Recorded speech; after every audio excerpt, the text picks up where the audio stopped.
বিষ খাবেন তবু এই 5টি কথা কাউকে বলবেন না। নাম্বার 1, স্বামী স্ত্রীর গোপন কথা। আপনাদের স্বামী স্ত্রীর গোপন কথা কখনো কাউকে বলবেন না। যদি একবার বলেন তাহলে আপনাদের সংসারের ভিতর ভাঙন ধরবে, আপনার অশান্তির ভিতরে থাকবেন।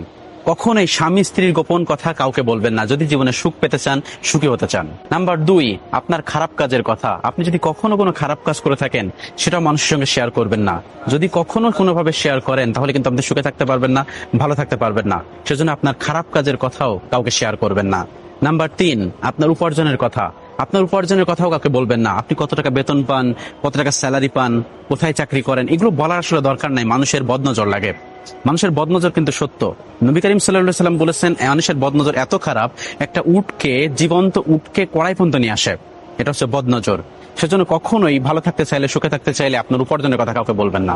নাম্বার 4, আপনার পরিকল্পনার কথা। আপনার পরিকল্পনার কথাও কাউকে বলবেন না। আপনি 5 বছর পর কোথায় থাকতে চান, আপনি 2 বছর পর কি করতে চান, আপনি পরবর্তীতে একটা বিজনেস করতে চান, আপনার পরিকল্পনার কথা কাউকে বলবেন না।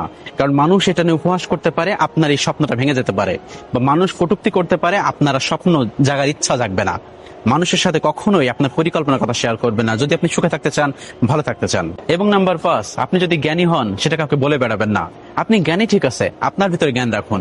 কোনো মানুষ যদি কোনো কথা বলতে চায় তখন বলুন, কিন্তু আপনার এই জ্ঞানটা মানুষের সামনে বলে বেড়াবেন না। তাহলে মানুষ আপনাকে উপহাস করবে, খারাপ কথা বলবে। সেজন্য কখনোই আপনার এই জ্ঞানিত্ব মানুষকে বলে বেড়াবেন না, দেখানোর দরকার নেই।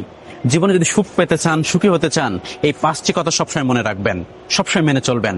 বিষ খাবেন তবুও মানুষের কাছে এই 5টি কথা শেয়ার করবেন না।